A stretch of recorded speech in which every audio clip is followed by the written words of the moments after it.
Bonjour à chacun de vous. Merci infiniment de nous rejoindre pour ce dialogue avec Joël Lorquet. Nous allons dialoguer autour de son dernier livre, Histoire insolite au temps du coronavirus en Haïti. Bonjour, Monsieur Lorquet. Bonjour mes chers confrères, mes chers amis. C'est un plaisir d'être avec vous aujourd'hui à cette plateforme. Donc, grâce à la technologie, on fait des merveilles. Je peux rester en Haïti, à Montréal, on communique sans aucun problème, voilà. D'accord, c'est vraiment un plaisir d'avoir cet échange avec vous. C'est moi et Émile Claude Junior qui allons mener cet échange. Et Émile, ça va bien? Ça va bien, Michelo et Monsieur Lorquet. Bonjour. Bonjour Émile, c'est un plaisir.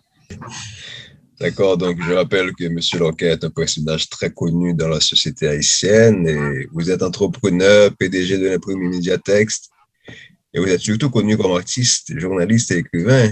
Et bon, juste avant d'entrer dans le vif du sujet, l'ouvrage que vous venez de publier, Histoire insolite au temps du coronavirus en Haïti, pourriez-vous, juste avant d'entrer dans le vif du sujet, nous parler un peu de votre carrière de journaliste? Je sais que vous avez beaucoup de publications à votre actif.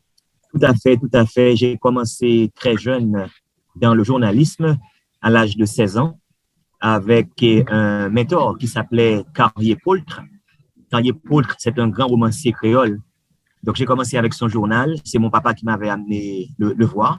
Quand j'ai dit à mon père, qui était de Saint-Marc, que je voulais être journaliste, je voulais écrire, il ne voulait pas ça parce que c'était sous Duvalier. Il disait que, on va te tuer.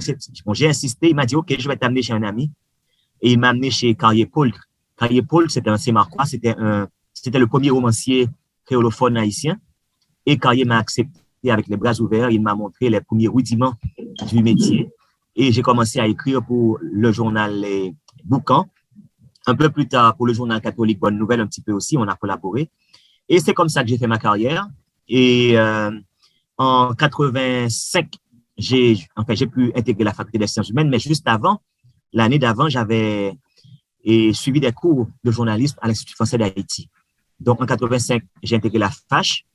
Et pendant que j'étudiais, et je faisais un stage aussi comme graphiste avec AC Graphics et Alex Covington.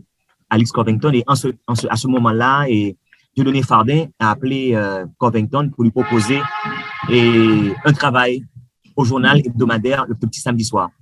Et Alex était tellement occupé, il m'a proposé d'y aller et j'ai été. Et voilà comment j'ai travaillé avec ce journal sous Duvalier. Et l'année suivante, 86, Duvalier est parti le 7 février. Adi Jean Gardy, qui travaillait à Télé Haïti, a eu un démêlé avec le patron de Télé Haïti. Il a démissionné. Et là, j'ai appris qu'on cherchait quelqu'un, un journaliste très jeune, dynamique, pour présenter les nouvelles, pour faire les reportages. Je me suis présenté à Télé Haïti, j'ai appliqué. Et c'est comme ça qu'on m'a retenu. Et ma carrière vraiment allait vraiment commencer au niveau du journalisme. Donc, j'ai collaboré avec la Télé Haïti pendant 3 ans. Entre-temps, j'ai collaboré avec plusieurs autres médias haïtiens, et Le Nouvelliste, Le Matin, Haïti en marche, Radio Lumière, etc. J'ai même travaillé pour une station très connue à Montréal, CKAC Télémédia, pendant des années. J'étais le correspondant principal pendant les grands événements en Haïti. Donc, en 86, j'ai reçu une bourse. 3 mois après avoir intégré la Télé Haïti, l'ambassade de France m'a appelé. Bon, on m'a offert une bourse. C'est ainsi que j'ai été au CFPJ à Paris. Et après Paris, l'année d'après, 1987, j'ai obtenu une seconde bourse pour les États-Unis avec l'USIS à l'époque, à l'ambassade américaine, le service d'information de l'ambassade américaine. Et l'année d'après, 1988, j'ai reçu une 3e bourse pour aller en Allemagne de la part de la GTZ. Donc, c'est comme ça que j'ai passé 1 mois en Allemagne. J'ai fait le tour de la République fédérale d'Allemagne. J'ai eu la chance d'aller voir le mur de Berlin à l'époque et dans la partie Est parce qu'il n'y avait pas encore l'unité des 2 Allemagnes. Donc, voilà en gros ma carrière et maintenant je continue. Je ne suis pas un journaliste, je dirais, actif qui travaille pour un média particulier, mais je suis membre du conseil d'administration de Radio Lumière et je continue de temps en temps à publier des articles, soit sur Internet, soit sur le Nouvelliste, mais je suis de moins en moins actif et je publie aussi parfois sur les réseaux sociaux, mais je me considère comme un journaliste parce que quand on est journaliste, c'est pour la vie, c'est pas Et pendant qu'on pratique, c'est comme le scout, c'est comme un pasteur. On est dans ces vocations-là pour la vie. Voilà. Pour la vie. Et vous avez aussi une carrière d'artiste également. Hein? Vous faisiez partie de la première génération du groupe musical Alabanza, n'est-ce pas? Tout à fait. Tout à fait. Bon, là, si on devrait pas. Alors, il y a tellement de rubriques, journalisme, musique, etc., etc. Bon, je peux dire que, et effectivement, alors, ce que les gens ne savent pas, j'étais un dessinateur aussi, très, très jeune. J'avais remporté plusieurs prix comme dessinateur. Mais côté musique, j'ai commencé à chanter très jeune aussi. Et depuis 1983. Et j'ai produit 4 albums. Là, je prépare un 5e qui va sortir très bientôt. Effectivement, j'ai fait partie de la première promotion de Alabanza. Et en 1992 jusqu'à, enfin non, 1987 jusqu'à 1990. Et on a fait au moins un album avec Alabanza. J'ai interprété au moins 2 chansons avec eux. Mais moi-même, j'ai produit en 1992 En nous baille en main. Et en 1994, L'amour est merveilleux. En 1998, Pour qui Haïti souffrit. En 2004, j'ai publié Haïti 1804-2004, un album de musique populaire. C'était à l'occasion de la commémoration du bicentenaire de l'indépendance. Et en 2004, j'ai reçu le ticket d'or de la musique. C'était parce que c'était d'après le Nouvelliste et Ticket Magazine et le public, c'était le meilleur album de musique évangélique solo. Et pour ce même CD, Haïti 1804-2004, qui pourtant était un CD populaire et séculier, parce que ce CD est composé de chants patriotiques, de chants engagés. C'était une façon à moi de commémorer les 200 ans de l'indépendance haïtienne à l'époque. D'accord. Bon, nous allons passer, et tout cela pour terminer cette présentation.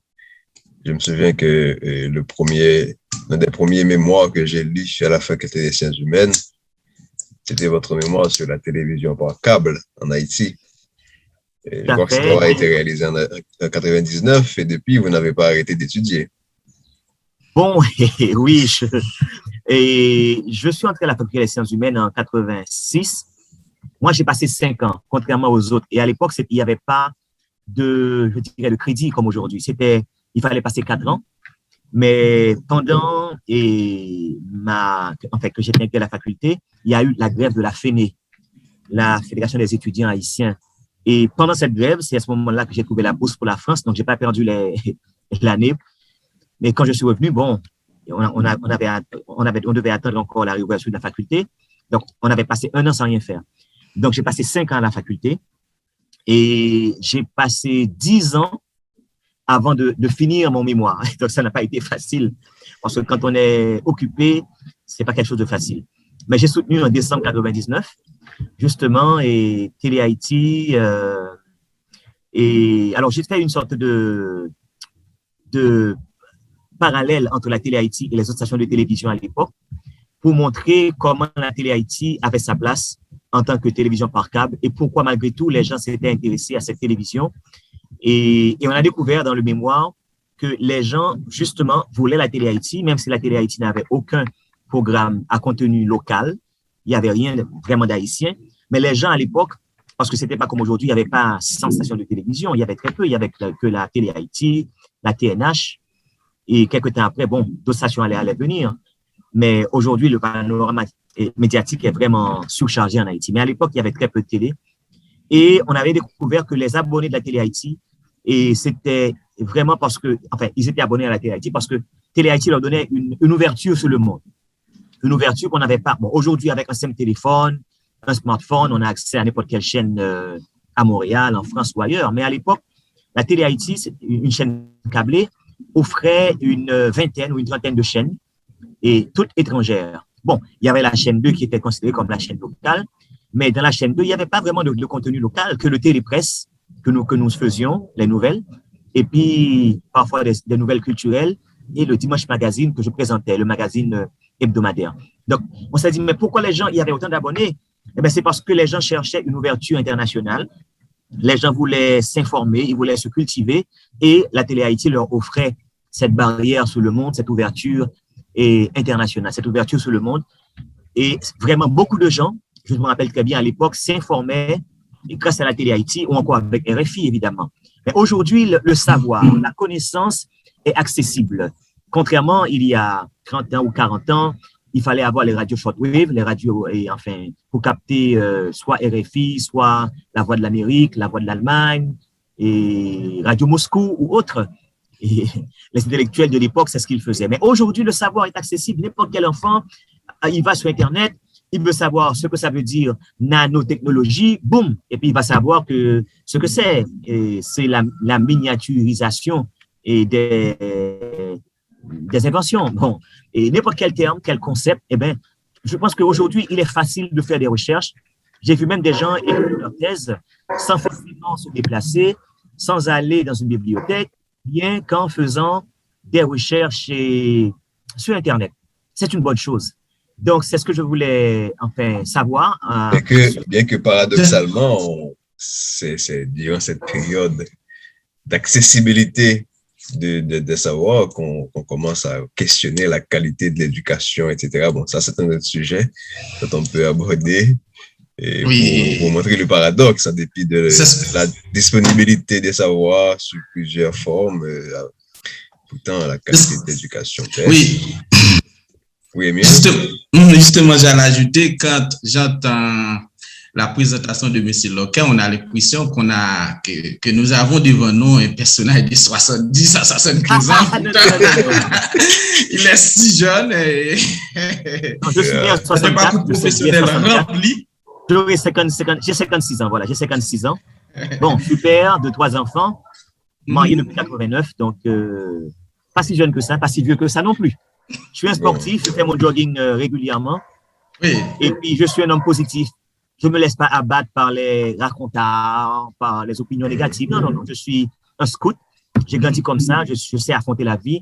En plus, j'ai choisi de rester dans un pays très difficile, Haïti, mon Dieu. Oui. Si on n'a pas le courage, la résilience nécessaire, mon cher, alors laissez Haïti. C'est un pays de problèmes. Donc, c'est ce que le professeur Walter s'appelle le courage d'habiter en Haïti. Hein? En effet. Bon, nous allons mettre les cartes maintenant sur l'ouvrage Histoire insolite au temps du coronavirus en Haïti. Et en quoi consistent ces histoires?